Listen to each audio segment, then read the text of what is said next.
En un país donde todos hablan, nosotros golpeamos las puertas correctas. Entrevista en Bonito Cuelgue.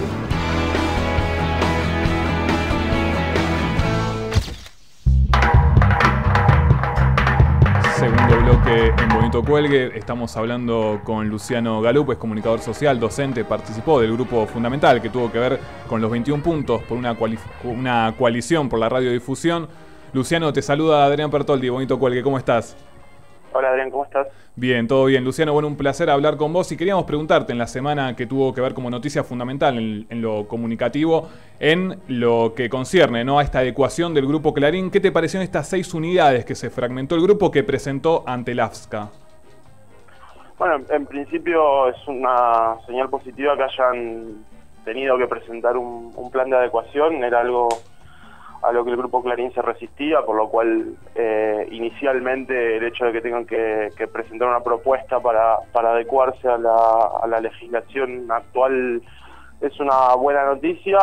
Después habrá que evaluar en profundidad la presentación en términos de si cumple los requisitos de la ley y si está todo lo que el Grupo Clarín tiene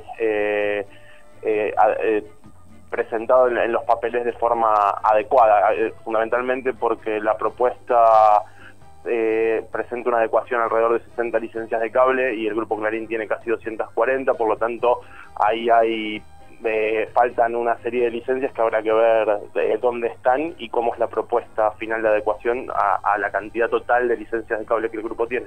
Sí, es importante lo que vos marcás, Luciano, porque me quedó esa idea de muchas licencias que están todavía sin rendir, que no queda claro, digamos, qué aporte puede realizar el AFSCA, digamos, cómo son los tiempos, digamos, para que Clarín, digamos, lo presentó así, digamos, me quedó esa incertidumbre, esas licencias que quedan sin rendir, ¿en qué situación, digamos, a futuro? Sí, a ver, no es que, supongo que no es que quedan sin rendir, sino que no están dentro de lo que el grupo está comunicando, sino que están en otra parte de la presentación, que seguramente sean los anexos, porque seguramente no sean todas licencias, sino que algunas también sean extensiones del servicio de cable, pero lo cierto es que ahora el AFSCA lo que tiene son 180 días para evaluar el plan y contestar si lo acepta tal cual está, si pide que se hagan una serie de modificaciones o alguna aclaración en función de estas dudas que deja el plan que presenta el grupo, y después comenzará el proceso de desinversión o de adecuación, sabiendo también quiénes son los futuros dueños de las unidades de negocios, porque eso también va a influir en el proceso en función de que deberían ser unidades de negocio independientes sin vínculo entre ellas, ¿no? Sí, Luciano, yo ayer estaba escuchando y también salió en nuestro programa, salió Santiago Marino, salió Martín Becerra, el sábado pasado salió Pascual Caliquio, nos hablaron los tres de que en la actualidad, más allá de lo que pasó con el fallo de la Corte y la adecuación del Grupo Clarín, hay una pésima aplicación de la ley de medios. Fue un concepto que nos dijeron los tres. ¿Compartís esta visión de que en la actualidad, más allá de lo que sucedió con el Grupo Clarín, que tardó más de 4 años, en la actualidad se está aplicando de forma pésima la ley? No, la verdad que no aplicaría el término pésima. Es cierto que la ley tiene una cantidad de iniciativas y de propuestas en términos de democratización y de acceso al mercado audiovisual que no se están llevando adelante en forma integral, por falencias de la autoridad de aplicación en algunos casos, por lo que implica tener una ley tan trabada en términos de aplicación integral a todo el conjunto de empresas del mercado audiovisual.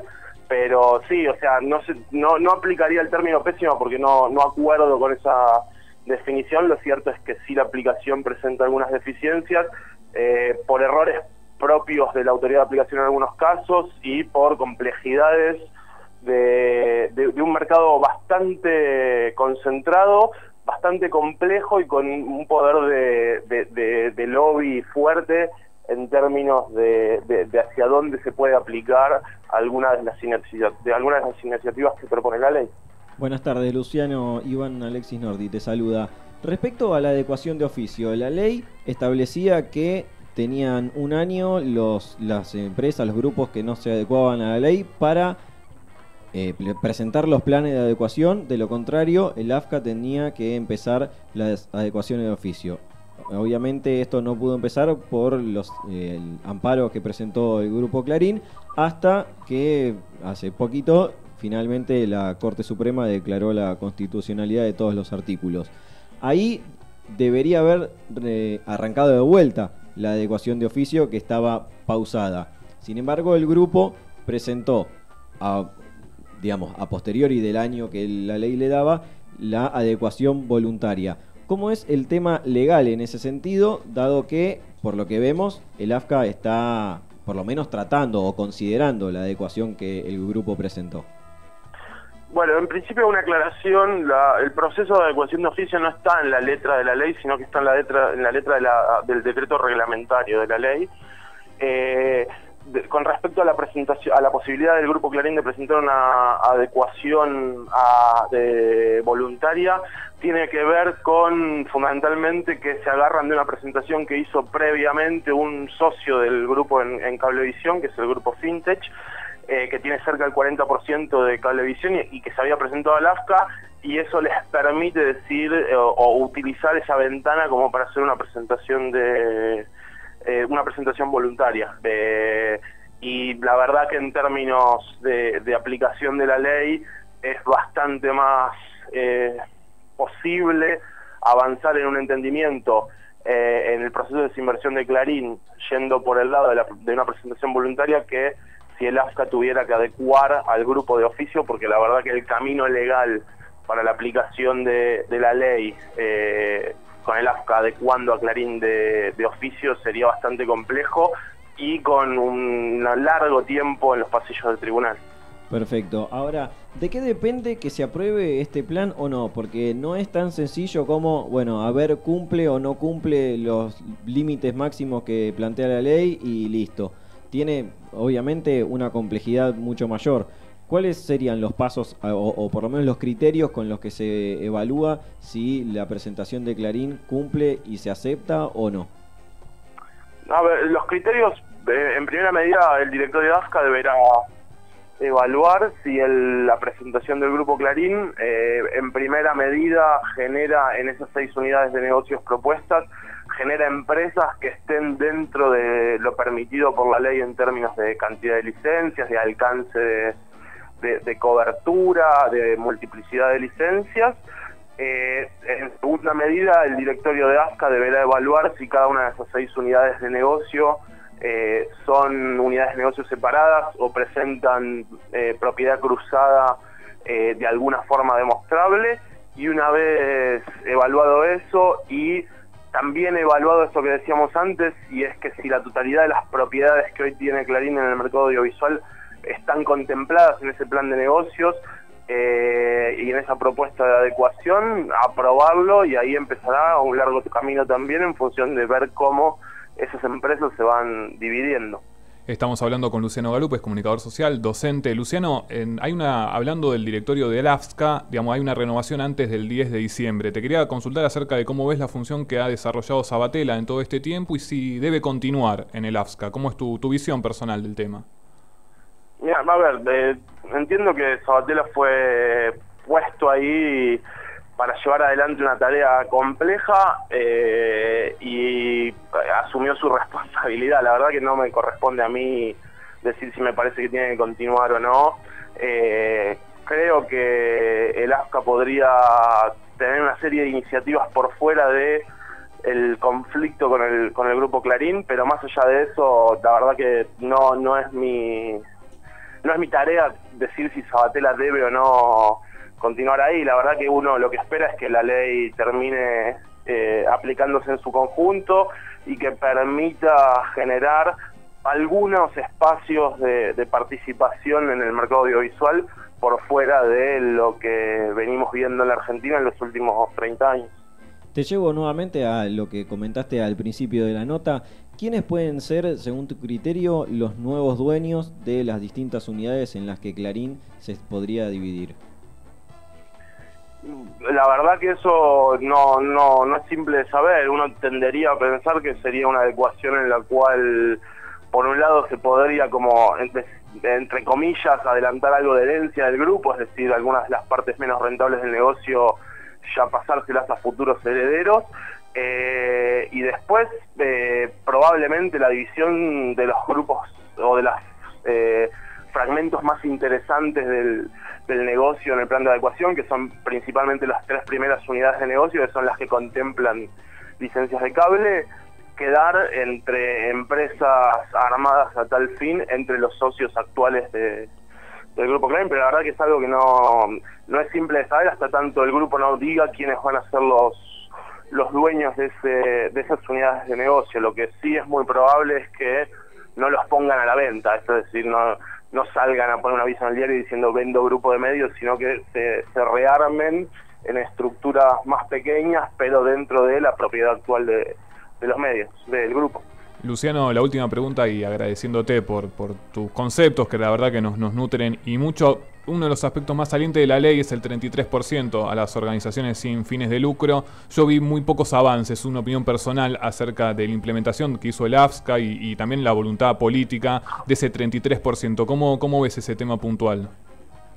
A ver, es un tema complejo porque también la ley genera una serie de expectativas que también es difícil de cumplir. En términos de lo que podría ser la asignación de licencias de radio, se han hecho una serie de llamados a concursos para empezar a abrir ese fragmento, el 33% del espectro. Obviamente en términos de licencias de televisión no estamos ni cerca de que eso se cumpla, ni se ha avanzado demasiado. Lo cierto también es que la letra de la ley propone un horizonte que es complejo de llegar en términos de lo que es la estructura económica del mercado argentino audiovisual. Sobre todo porque si uno evalúa lo que la torta publicitaria hoy podría llegar a sostener en términos de propuestas audiovisuales, lo cierto es que habría que salir a buscar cómo financiar a esos nuevos actores sin que tengan que vivir únicamente de un subsidio o una pauta estatal pública. Por lo tanto, lo cierto es que no se ha hecho un gran avance en ese 33%. También es cierto que la letra de la ley propone un norte que ahora habrá que evaluar en términos económicos si es viable o no. Te hago una última, Luciano, que me surgió ahora respecto a lo que vos comentabas. Mucho se habla de los medios privados y se critica respecto a la falta de regulación de la pauta oficial en los medios. Incluso la Corte, en uno de los anexos y explicaciones sobre su fallo, dijo que recomendaría que se estableciesen marcos regulatorios para la pauta oficial. Sin embargo, escuché hace poco a Val Medina decir que la pauta oficial en los medios es muy baja comparada en su caudal a la pauta de los privados. ¿Es tan así? A ver, sí, es cierto. La pauta oficial es un pedazo pequeño en relación al global de la pauta, lo que no deja de lado que el Estado Nacional sea el principal auspiciante en términos individuales. En relación a la torta publicitaria. Y con relación a lo que plantea la Corte, en realidad el planteo de la Corte es que se deben establecer reglas claras de cómo se distribuye.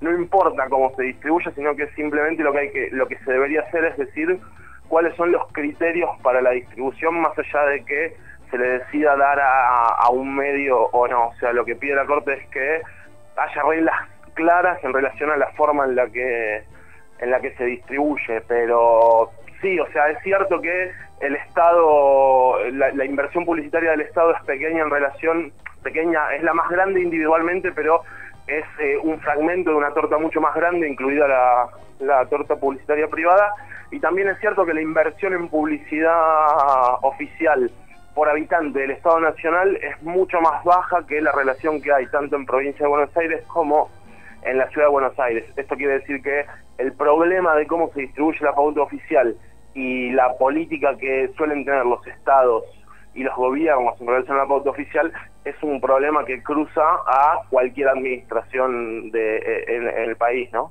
En una palabra, a tu entender, ¿condiciona o no la pauta oficial de los medios privados? Condiciona, a ver, toda pauta condiciona a los medios porque la pauta es lo que permite que un medio subsista en función de cómo está organizado el mercado audiovisual argentino. Los medios viven de pauta, no viven de otro ingreso, por lo tanto cualquier anunciante condiciona a un medio. Esto es el Estado Nacional, pero también cualquier gran auspiciante, como puede ser cualquiera de las grandes empresas de la Argentina. Sincerar que en la pauta oficial condiciona, implica sincerar también que todos los medios que reciben pauta publicitaria de grandes empresas también tienen condicionada su línea editorial y sus posiciones en función de esa pauta, porque la verdad es que es sincerar el funcionamiento del mercado audiovisual argentino, que vive de pauta y que el auspiciante termina condicionando muchas veces la línea editorial de sus medios. Luciano, muchísimas gracias por tu contacto, un placer realmente hablar con vos, digamos, acerca de esta realidad que a veces es difícil también pasar al llano, acerca de cuestiones que tienen que ver con la jurisdicción, con las normas, con las leyes, así que un placer realmente hablar con vos, Luciano. Bueno, les mando un saludo.